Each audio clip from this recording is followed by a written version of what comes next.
Hello everyone, welcome to Dorothy Chia Piano, where I talk about all things piano teaching and piano learning. And I'm also the author of the Theory Explorer books here in Singapore. So today we are going to look at this topic on motivation.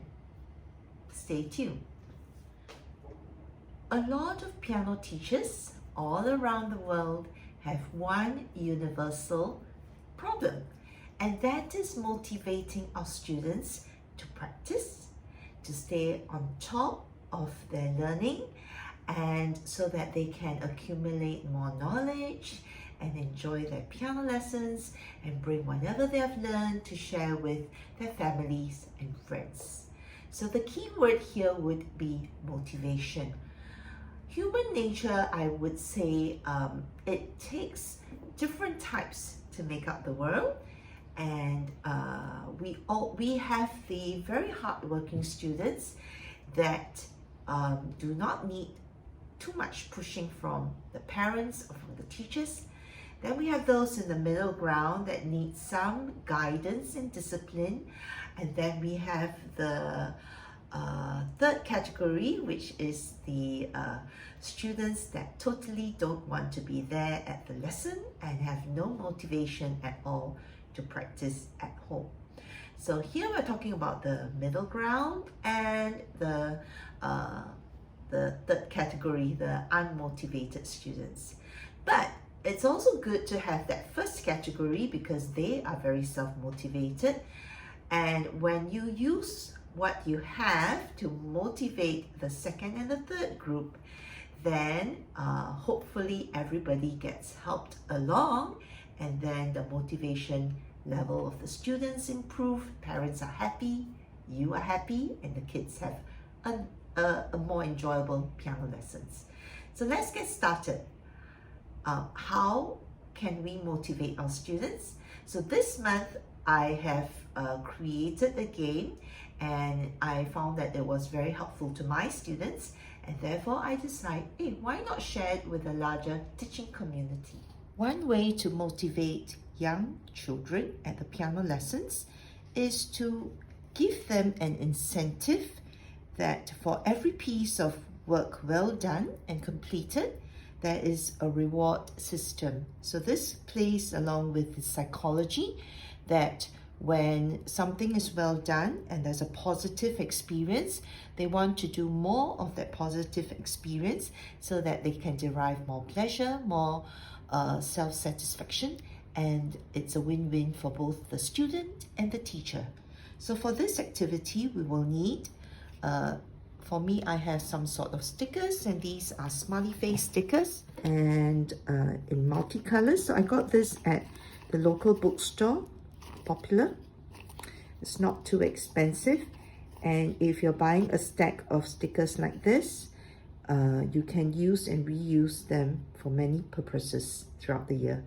So stickers, so my collection of smiley face stickers, and I have a box of color pencils and a chart. So basically we have a column for each of the students that you're teaching. All right, so for example, the student plays a piece well. So from the lesson book, yeah, so they get to pick one sticker, put it on the tray. Then they moved on to the second piece, and it was played with some mistakes, but minimally improved. So we give them a small sticker, a small smiley face. And the student has improved on the skills. So all the skills this week was correct. So they get to pick another sticker, put it on the plate.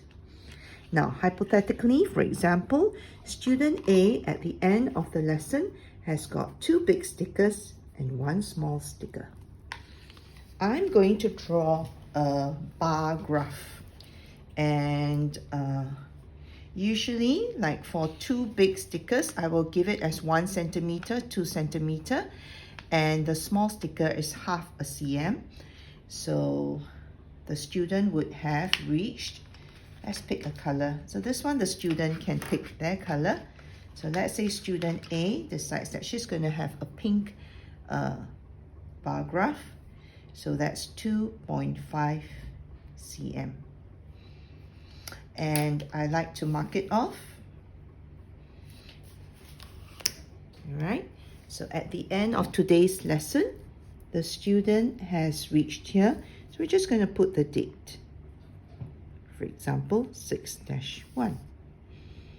Student B comes on the second day within the same week. And let's say now student B has got 5 stickers, smiley faces. All right. So we translate that now to the bar graph. So 5 stickers, that will give us 5 centimeter. Of course, you can make the line thicker or thinner. So let's say this student's lesson with you is on the 7th of January. And lastly, student C did not practice at all. So student C stayed at 0. Okay, so where the starting point is 0.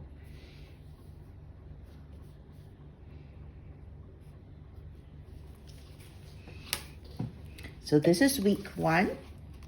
Student A, student B, who has 5 stickers, and student C that has 0 stickers.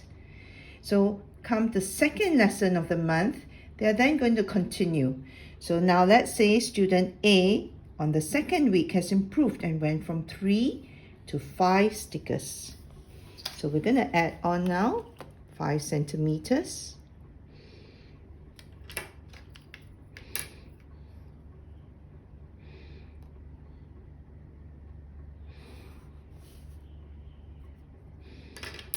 All right, so 1 week later, 6 for 12. Okay. And student B is a very motivated student, so continues to practice and acquired 5 more stickers.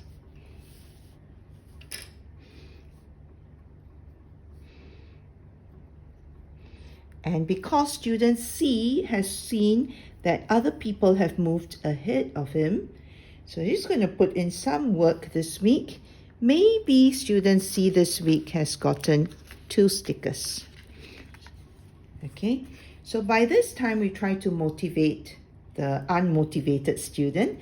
So even if it's like theory homework done, or he has practiced his finger exercises, so something small, give them a positive experience, because you need a spark to ignite them to move. All right, so this student C now has moved 2 stickers. So using another color, 2 stickers. But by here, this is already second week.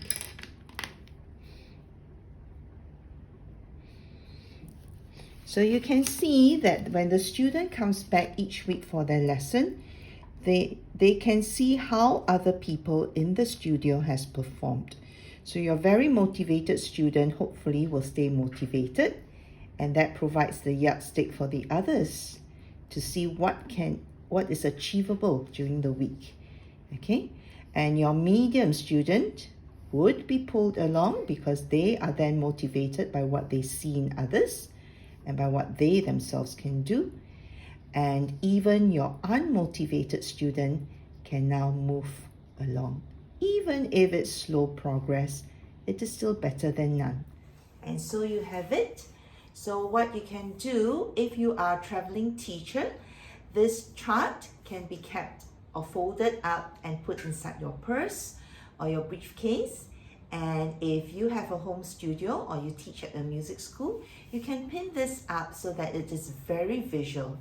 And after a few weeks of this activity, students usually are motivated to find out how they have done and how their peers have done.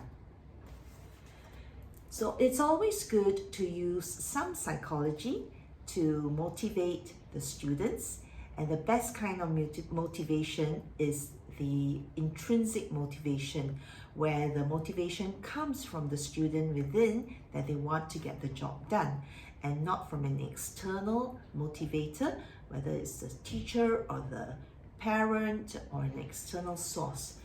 And of course, if they are motivated, then you are cultivating a positive experience, and hopefully a positive start to the year will generate even more beneficial outcome at the end of the year. Try it in your studio and tell me how it goes. So till the next week, bye-bye.